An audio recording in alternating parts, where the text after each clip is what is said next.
오늘 우리에게 주시는 하나님의 말씀 신약 성경 마태복음 22장 8절에서 14절까지 말씀입니다. 신약 성경 37면에 있는 하나님의 말씀입니다. 이에 종들에게 이르되 혼인 잔치는 준비되었으나 청한 사람들은 합당하지 아니하니 내거리 길에 가서 사람을 만나는 대로 혼인 잔치에 청하여 오라 한대 종들이 길에 나가 악한 자나 선한 자나 만나는 대로 모두 데려오니 혼인 잔치에 손님들이 가득한지라. 임금이 손님들을 보러 들어올세 거기서 애복을 입지 않은 한 사람을 보고 이르되 친구여 어찌하여 애복을 입지 않고 여기 들어왔느냐 하니 그가 아무 말도 못하거늘 임금이 사환들에게 말하되 그 손발을 묶어 바깥 어두운 데 내던지라. 거기서 슬피 울며 이를 갈게 되리라 하니라. 청함을 받은 자는 많되 택함을 입은 자는 적으니라. 아멘. 한 사람이 쫓겨나다라는 제목으로 말씀을 전하겠습니다. 하나님께서 어떤 일에 봉사하도록 한 사람을 부르실 때 그를 향한 하나님의 부르심이 바로 이것이었구나라고 깨달을 때가 있어요. 이는 단순히 직업적인 개념을 넘어서서 이 일에 봉사하도록 그를 강력하게 이끌어 가실 때 우리는 그 부르심을 어떻게 말하는가? 그가 하나님께 소명을 받았다라고 말합니다. 이때 하나님의 부르심을 소명과 연결지어 생각해 볼 수가 있는데 이를테면 그는 소명을 받고 의사가 되었다. 그는 소명을 받고 경찰이 되었다. 등등 어떤 직업과 특정 직업과 관련하여 생각하는 경우가 많아요. 그러나 지금 우리가 일하고 있는 모든 일터가 하나님의 부르심을 받은 소명의 자리인 줄로 믿습니다. 그런데 바울에게 있어서 하나님의 부르심은 좀 독특하다라는 거예요. 그가 하나님의 부르심에 대하여서 무엇이라고 얘기하고 있냐면 하나님의 부르심은 복음을 전하는 것이다 라고 말하고 있어요. 한번 따라해 볼까요? 하나님의 부르심은 복음을 전하는 것이다. 예수님을 만나기 전 바울의 이름은 무엇이었죠? 사울이었어요. 사울이라는 청년은 그날도 예수 믿는 자들을 만나는 대로 남녀 상관없이 결박하여 예루살렘으로 잡아오려고 어디로 가고 있었죠? 다메섹으로 가고 있었습니다. 그런데 그날 다메섹 도상에서 예수님께서 사울아 사울아 하고 부르셨어요. 그런데 왜 사울을 부르셨는가? 예수 그리스도의 이름을 이방인과 임금들과 이스라엘 자손들에게 전하기 위하여 부르셨다라는 거예요. 즉 복음을 전하라고 그를 부르셨어요. 따라서 바울에게 있어서 하나님의 부르심은 곧 복음을 전하는 것이었다라는 거예요. 그래서 그는 다메섹에서 하나님의 부르심을 받은 순간부터 죽을 때까지 오직 복음 전함으로 설명되는 그런 삶을 살았습니다. 저와 여러분의 삶이 복음 전함으로 설명되는 그런 삶이 되시기를 주님의 이름으로 축복합니다. 오늘 말씀에도 하나님의 부르심을 받은 사람들이 등장합니다. 누가 등장하죠? 종들. 임금이 종들을 불렀어요. 이 비유의 말씀은 예수님께서 종교 지도자들을 겨냥하여 세 번째로 하신 말씀인데 혼인 잔치의 비유 말씀입니다. 임금은 자기 아들을 위해서 무엇을 열었어요? 잔치를 열었어요. 잔치를 연 임금은 종들을 보내서 어떤 사명을 주었냐면 잔치에 사람들을 데려오라고 이야기했습니다. 그러나 사람들은 어떻게 했을까요? 오기를 싫어했어요. 거절한 거예요. 그래서 다시 임금은 다른 종들을 보냈어요. 그런데 결과는 어떠했을까요? 마찬가지였다라는 거예요. 전도를 해보신 분들은 알 거예요. 제 갈 길을 가는 사람들을 잠시 붙잡아 놓고 복음을 전하면 사람들의 대체적인 반응은 어떤 거냐면 바빠서 못 듣겠다라는 거예요. 한번 들어보십시오.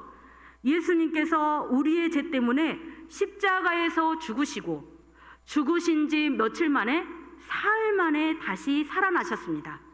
그 예수님을 믿으면 우리가 천국에 갈 수 있습니다. 이 복음을 전하는데 1분의 시간도 채 걸리지 않는다라는 거예요. 그런데도 그 사람들은 어떻게 반응하냐면 다음에 듣겠다고 손사래를 치며 거절한다라는 거예요. 심지어 오늘 이전의 말씀을 보니까, 다시 말해서 7절 이상의 말씀을 보니까 어떤 이야기가 있냐면 청함받은 사람들 가운데 얼마나 악한지 종들을 죽이기까지 했다라는 거예요. 이에 임금은 그들을 어떻게 하였는가? 진멸하고 그 동네까지 불살라 버렸습니다. 이 정도 되면 임금이 잔치를 열었지만 어떻게 이야기할 수 있겠어요? 잔치 이제 끝났다, 그렇게 이야기할 수도 있잖아요. 그런데 아직 잔치가 끝나지 않았다라는 거예요. 잔치가 끝나지 않았는데 여기까지의 내용을 요약해 보면 혼인 잔치가 열렸으나 초청받은 사람들은 어떻게 하였다? 거절하였다라고 이야기가 7절까지 되고요. 오늘 말씀은 초청을 거절한 사람들에 대한 평가부터 시작해 보려고 합니다. 8절을 다 함께 한번 읽어볼까요? 시작. 이에 종들에게 이르되 혼인 잔치는 준비되었으나 청한 사람들은 합당하지 아니하니. 아멘. 이 부분을 한번 세 번역으로 다시 한번 볼게요. 세 번역으로 다시 한번 읽어볼까요? 시작. 그리고 자기 종들에게 말하였다. 혼인 잔치는 준비되었는데 초대받은 사람들은 이것을 받을 만한 자격이 없다. 아멘. 초대를 거절한 사람들을 향하여서 예수님은 무엇이라고 이야기하냐면 이것을 받을 만한 자격이 없다라고 말씀하세요. 이런 평가를 들은 사람들의 이유를 보니까 그 다음에 이 사람들에게 복음이 과연 전했을까? 다시 임금이 그들을 청하였을까? 다시 기회는 찾아오지 않았다라는 거예요. 그러면 잔치가 이대로 끝이 나는가? 끝이 났어요? 끝나지 않았어요? 끝나지 않았어요. 얼마의 시간이 남아있는지 알 수 없지만 잔치는 끝나지 않았습니다. 그러면 성황리에 이제 이 잔치를 마치려면 이제 어떻게 할까요? 손님들로 채워야겠죠.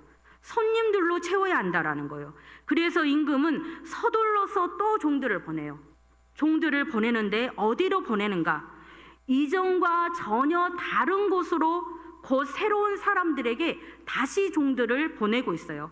9절을 다 함께 읽겠습니다. 시작. 내 거리 길에 가서 사람을 만나는 대로 혼인 잔치에 청하여 오라 한대. 아멘.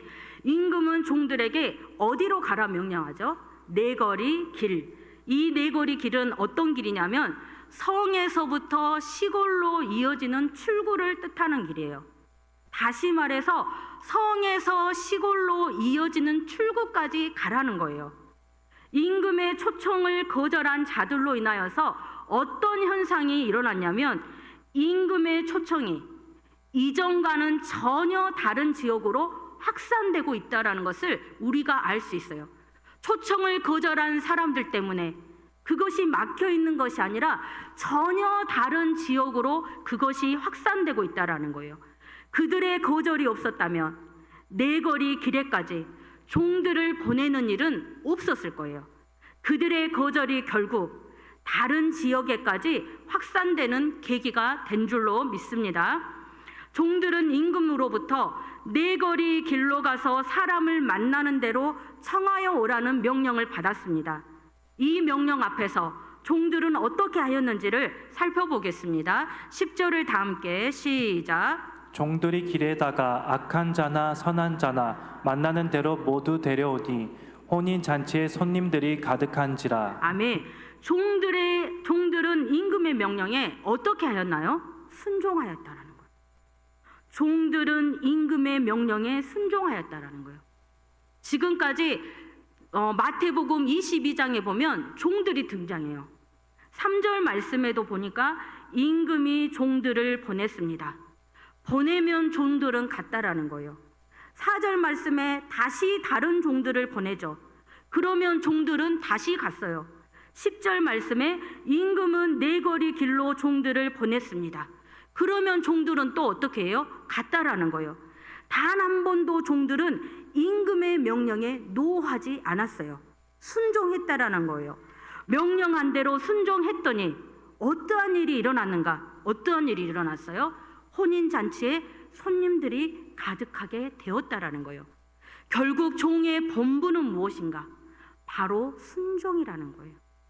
종들이 순종함을 통하여서 그 공동체 가운데, 그 잔치 가운데 풍성하게 손님들이 차고 넘치는 은혜가 흘러간 줄로 믿습니다.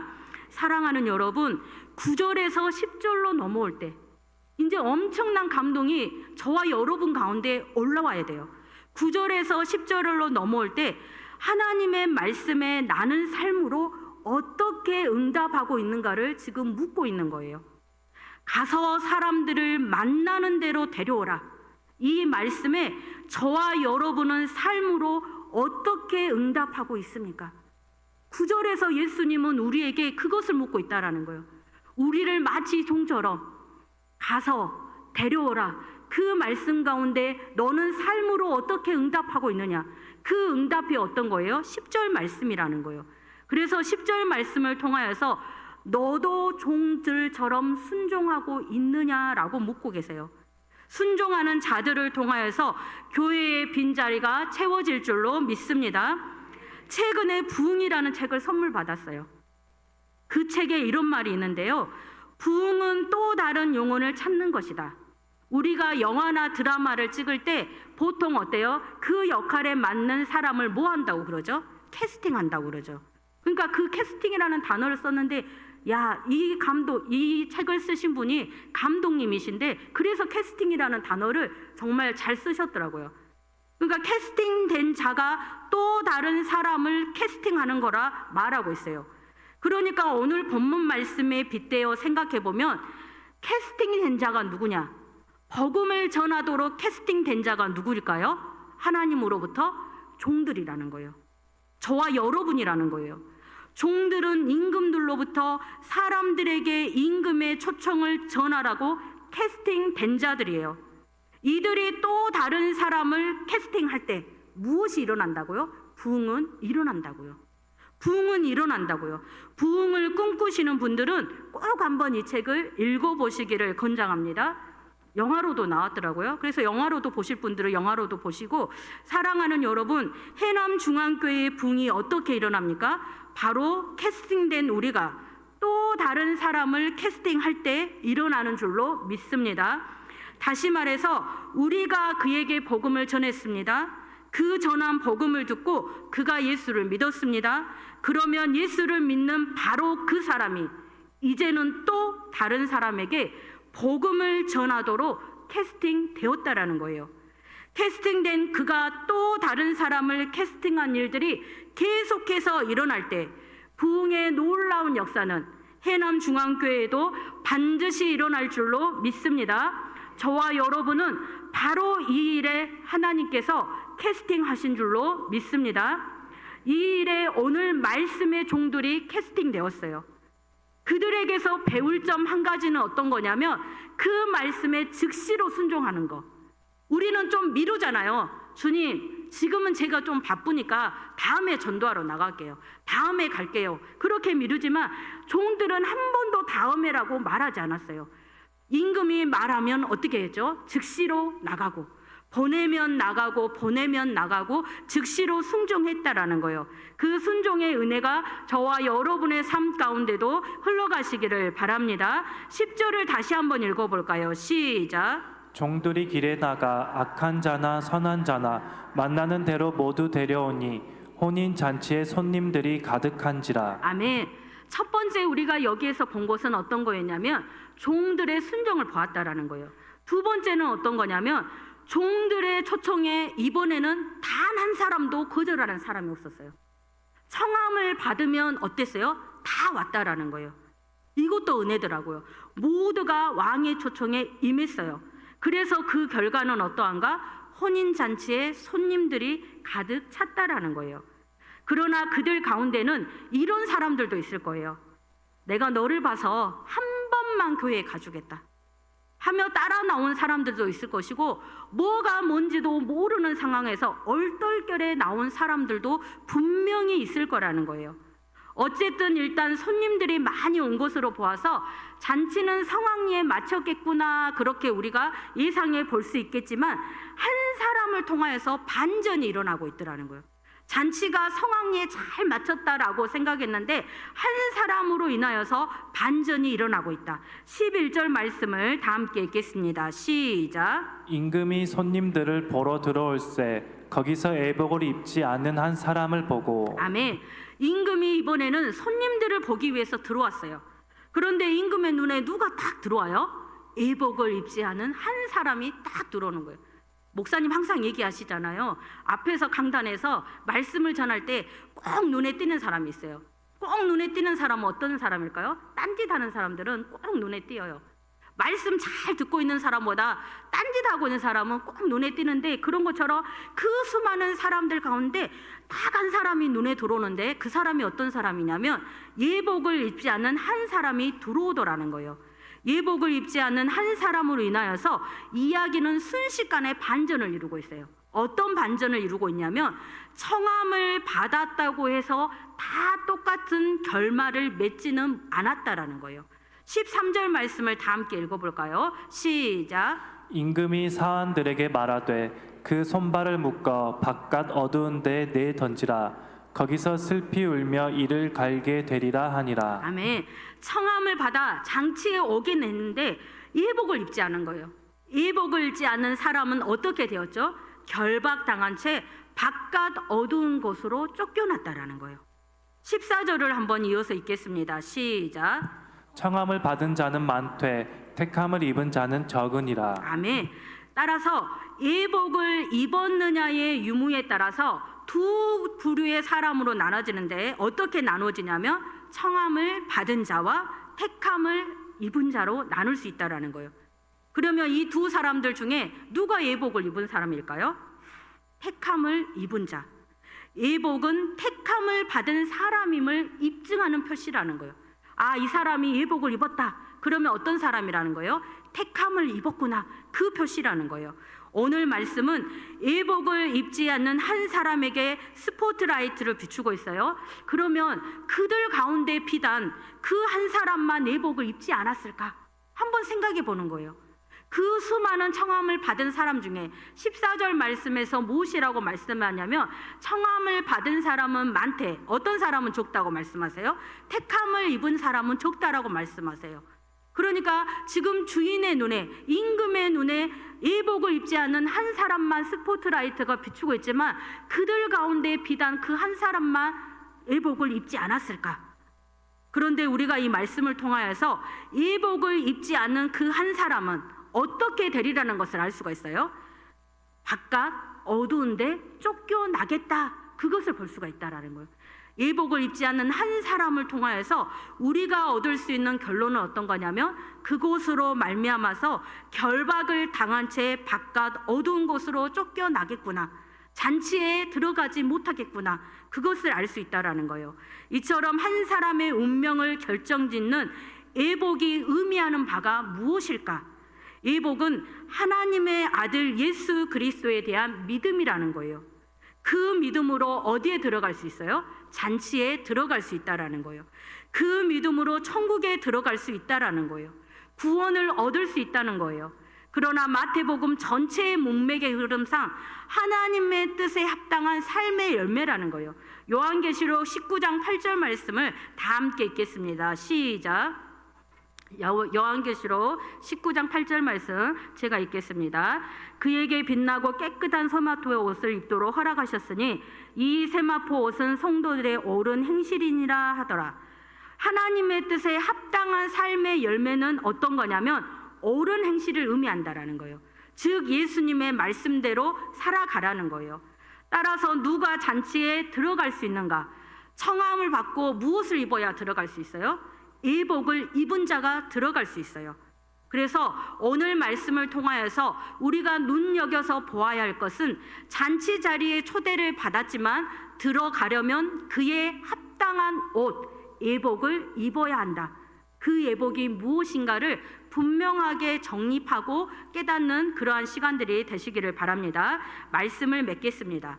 오늘 예수님은 우리에게 천국을 혼인잔치로 비유하시며 임금의 촉청에 응답하라 말씀하세요.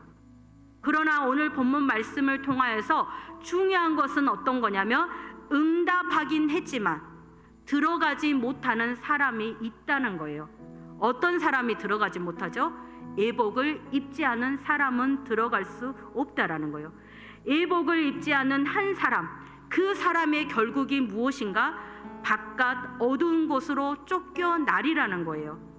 잔치에 합당한 예복을 입지 않았기 때문이에요. 잔치에 합당한 예복이 의미하는 바가 어떤 거냐?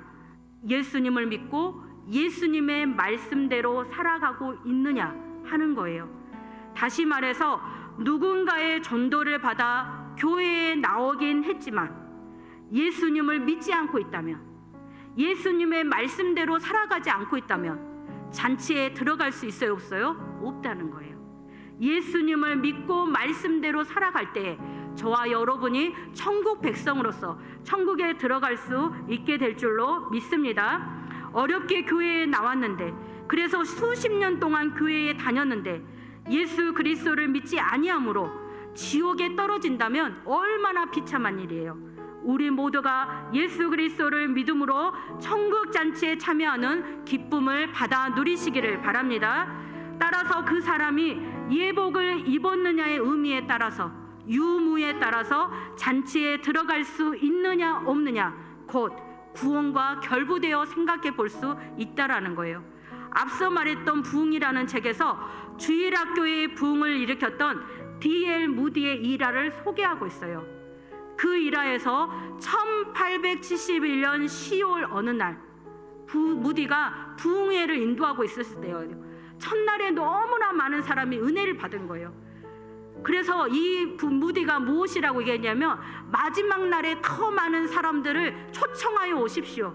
그리고 그 자리에서 한 가지 안 한 일이 어떤 거냐면 구원의 확신을 심지 못하였다라는 거예요.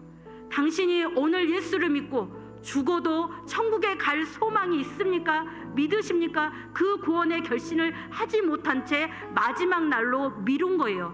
그런데 그날 밤 어떤 일이 있었는지 아십니까? 시카고 도시에 약 3분의 1을 태우는 대화재가 발생한 거예요. 그 집회에 포함했던 300명, 그 집회에 포함했던 사람들을 포함해서 300여 명이 사망하는 대형 참사가 일어나고 말았어요. 은혜를 받았지만 그곳 가운데 있었지만 그가 구원을 얻었는지 얻지 못하였는지는 확인할 길이 없다라는 거예요. 그래서 무디가 그 일로 말미암아서 어떤 결단을 했냐면, 이제 나는 만나는 사람들에게 구원을 다음으로 미루지 않겠다. 그에게 즉시로 복음을 전하여서 당신 예수님을 믿으시겠습니까? 결심을 꼭 시켜야 되겠다. 그런 확신을 갖게 되었다라는 거예요. 사랑하는 여러분, 저와 여러분이 누군가를 전도하여서 그를 교회로 인도하였을 때 교회에 한번 나온 것으로 만족하지 말고 그 사람에게 복음을 전하여서 무엇까지 결심을 시켜야 된다라는 거예요. 당신 구원 받았습니까? 구원은 예수 그리스도를 믿음으로 구원을 얻을 수 있습니다. 그것을 분명하게 그 사람에게 알려주어야 한다라는 거예요. 오늘의 만남이 그에게는 예수 믿고 구원을 얻을 수 있는 마지막 기회가 될 수 있기 때문입니다. 사랑하는 여러분, 천국에 누가 들어갈 수 있습니까? 예복을 입은 자가 들어갈 수 있습니다. 저와 여러분은 예복을 입음으로 모두 다 천국 백성이 된 줄로 믿습니다. 천국 백성이 된 우리에게 요청하는 삶의 응답은 어떤 것인가? 복음을 전하라. 복음을 전하라는 거예요.